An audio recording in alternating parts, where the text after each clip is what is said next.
J'avais une prof qui était spécialiste des terrains de guerre, qui était cambodgienne. J'ai mon cours avec elle et une cambodgienne vient s'asseoir à ma table, je lui demande rien. Elle me raconte son histoire, donc avec les Khmer Rouges, etc. aussi.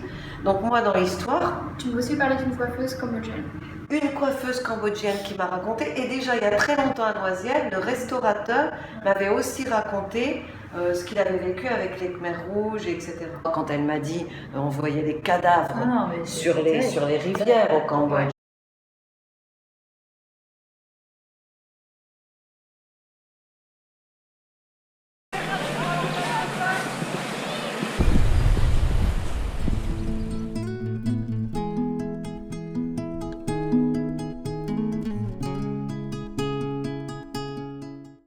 Je viens vous voir parce qu'une Vietnamienne, elle est à Pau, peut-être une petite fille, m'a dit va les voir et interviewe-les. Mon père était né en 1903. Oui. Donc je suppose que le grand-père, il avait peut-être 1850, 1870. Voilà, donc oui, ça débutait là. C'était déjà là. Il a eu son arrière-grand-père qui est parti avec un autre frère. Ils sont partis tous les deux faire la guerre au Vietnam à ce moment-là. Ils étaient obligés, non? Oui, c'était obligé. Ça a duré longtemps, la guerre d'Indochine? 50 ans, plus de 50 ans. Ils ont épousé une Vietnamienne là-bas. C'était compliqué, hein, certainement, comme bien sûr, position, bien sûr, puisque très donc, il y avait une femme vietnamienne mariée à l'ennemi, on va dire. Donc ça devait être déjà compliqué. Il y avait la guerre entre le Vietnam du Sud et le Vietnam du Nord. Voilà, du Nord. Voilà. Et la plupart d'ici sont du Nord. Et les Khmers rouges, Eh ben, c'est le Sud. c'est le Sud. Et les Français jouaient quel rôle là-dedans? Alors ils défendaient le Nord Bah, les Français, je crois qu'ils défendaient, oui, le Nord, oui, c'était le Nord, oui, ils défendaient le Nord. Ah ouais. C'était les, ouais. C'était ceux qui ont fait toutes les saloperies, Voilà. les tortures et tout ça. Bon, bah, à la chute, bien sûr, en 56, ils sont tous revenus ici. Tous ceux qui étaient avec des enfants et qui étaient avec des Vietnamiennes, ont eu des enfants, ils ont tous rapatriés en France. Et ils ont été ramenés dans ce camp-là? C'est ça, ils ont été aussi ramenés dans ce camp. Oui, moi je suis née à Saigon et mon frère et mes deux sœurs sont nés au Cambodge, à Phnom Penh. Et on habitait juste à côté du palais royal quoi, de Sihanouk. J'étais élevé chez les frères ici, là, à Saint... au Vietnam. Ah, au Vietnam, vous étiez élevé chez les frères, d'accord, d'accord. Oui, voilà, ça commence Voilà, à ça commençait à chauffer. chauffer. Votre mère, elle a été rapatriée. D'abord, on a été dans un camp de rapatriés à Paris pour une semaine. Et après, au bout d'une semaine, on nous a amenés ici. Mon père, c'est un copain de l'armée française. Ma mère est vietnamienne. Je suis à moitié français et moitié viet. Vous avez été placé ici dans ce camp quand vous avez été rapatrié? Oui, mon père, il est mort au Vietnam là-bas. Elle a quand même vécu avec mon père, comme nous. Oui, donc elle a été heureuse. Elle était heureuse avec lui, quoi. J'avais ma grand-mère qui était restée là-bas au Vietnam. Elle était restée au Vietnam. Et deux de ses sœurs, elles ont rapatrié plus tard. On a fait les documents pour qu'elles puissent nous venir. Les corps de leurs maris ont été ramenés, ils ont été mis à C'est Fréjus. ça. Ils sont arrivés là depuis 56. 56. Moi aussi, je suis arrivé en 56. J'avais 10 ans à peu près. Il y a beaucoup de veuves avec enfants en 56. Souvent, c'était des femmes qui s'étaient mariées à des... Oui, à des Eurésiens. À des Eurésiens d'origine française, oui. Papa était breton. Enlève la casquette, Ah ben c'est la preuve du contraire, oui. Il en reste combien à peu près? Une dizaine. Il y avait 1300 personnes ici en 56. 1300 personnes, dont 700 gosses. Parce qu'ici, c'était la ville dans la ville. Il y avait un directeur, un sous-directeur, une infirmière, une assistante sociale. C'était des grillages au haut. On était presque parqués.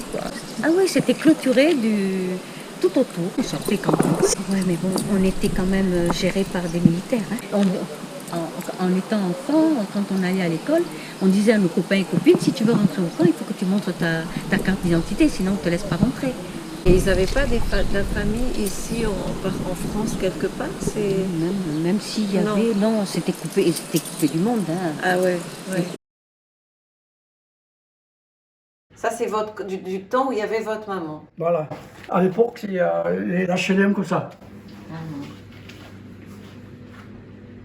Donc, vous êtes arrivé en 1956, vous étiez en train de me dire, vous savez, quand on arrive ici sans rien, avec 2 valises. Sans rien. Les bâtiments, c'était les bâtiments qui n'étaient pas isolés. Un ancien camp militaire, donc l'hiver on avait froid, l'été on avait chaud. Mais nous, par exemple, on n'avait pas de WC, on n'avait pas de salle d'eau. On avait juste un évier dans une pièce et un petit lavabo. Et alors, c'était comment la vie difficile? C'était en 56, hein. C'était très bien, surtout pour les générations de nos parents. Mais nos parents ne parlent pas tellement bien le français, quoi. Ma mère, elle est là. Moi, je suis là, le plus jeune, quoi. Et mes deux tantes. 56 quand vous êtes arrivé. Et votre mère, quand elle vivait ici, est-ce qu'elle vivait avec quelque chose de difficile ou est-ce que ça a été au contraire, malgré les conditions? Difficile, c'est question d'argent. Elles ramassaient les légumes toute la journée en plein cagnard. Elles ont souffert parce qu'il fallait élever les enfants. Elle ne parle pas tellement le français. Hein. Et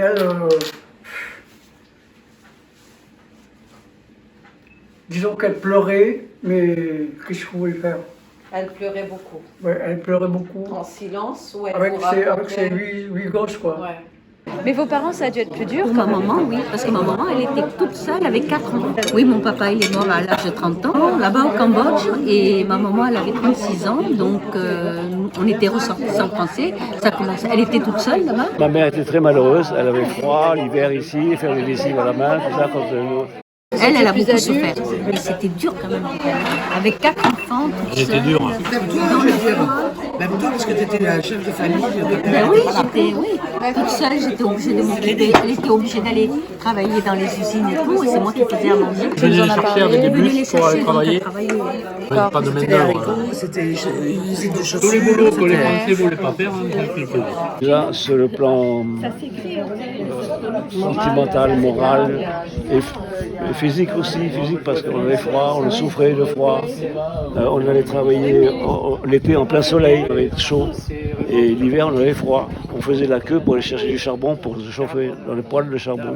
Il n'y avait rien d'autre que ça. On se résignait, on se contentait de ce qu'on avait. On n'allait pas pleurer, on n'allait pas demander, on allait travailler et on se contentait de ce qu'on avait.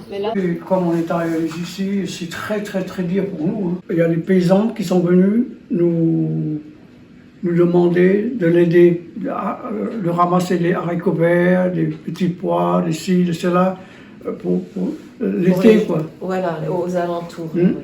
Et donc vous gagnez un peu d'argent? 1 euro ou 1,50 € de l'heure, avec la caisse d'allocation familiale. Il y avait une petite aide pour vous aider un petit peu au niveau de la nourriture. Et votre maman, ça lui suffisait pas en fin de compte? Oui, non. Vous habitiez donc dans cette petite maison? Ben oui. C'était celle-ci, c'était la même.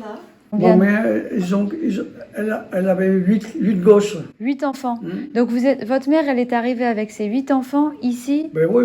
Tous les jeunes qui étaient là, il ne fallait pas qu'ils traînent trop. Ils ont même fait des trains, ils les envoyaient des jeunes, ils disaient maintenant vous montez à Paris, vous allez travailler. Ah, ils les mettaient en train pour aller travailler à Paris, ils leur donnaient pas le choix. Non, tout ce qui était jeune, qui était valide pour aller travailler. Il se débrouillait après, il partait à Paris. Raymond peut en parler de ça, parce que lui, il en a fait partie. J'ai quitté la famille très tôt, j'ai quitté à 18 ans. À 18 ans, je me débrouillais tout seul à Paris, tout seul. Et donc, avec les parents, effectivement, on n'a pas pu beaucoup parler. Mes parents savaient que j'étais à Paris et que je galérais. Il y avait Beaucoup d'entraide. On va dire que c'était une grande famille. Tous les enfants maman, étaient... il y avait plusieurs d'autres familles indiennes. D'accord. Et elles se faisaient aider par les familles indiennes. C'est resté quand même des clans. Donc après, il y a eu en 75 ce qu'on appelle les Biot Poupol. C'est-à-dire c'est les Vietnamiens qui ont fui l'Indochine pendant c'est le communiste. Et là, ils partaient en bateau, ils faisaient des traversées, il y a eu des morts. Et donc là, ça a été une autre... Il n'y a pas aucun film en France. En France. C'était encore une autre... Non, là, ils se sont débrouillés. Ta maman, pour la première fois ce matin, t'as parlé de son histoire. Ouais. Pour les Cambodgiens, c'est un peuple où tu te fais tuer par ton propre peuple. Et c'est plus... Voilà, son propre peuple. Voilà. Oh, mais... Voilà, et donc c'est vrai que c'était quand même... Le Cambodge, c'est un pays quand même mixte, parce qu'il y a beaucoup de Chinois, de Vietnamiens, de Laotiens. On a des ancêtres chinois, mais que pendant 2 générations, on a vécu au Cambodge. Ce qui s'est passé pendant la guerre, je ne sais pas si j'ai des gros souvenirs par rapport à ça, je sais juste que ma mère était dans une famille aisée, qu'ils ont tout perdu, qu'ils sont partis, qu'ils se sont séparés, qu'à un moment, ils ont perdu la grande sœur aînée, une partie de la famille. Du côté de ma mère, en fait, ils ont tout perdu. Ils sont venus en France et ils sont repartis de zéro, ils ont dû vraiment tout reconstruire. Mon père, lui, faisait partie des pauvres, donc la seule chose qu'il a connue là-bas, c'était le commerce. Donc quand il est revenu, il a reproduit, il a fait du commerce.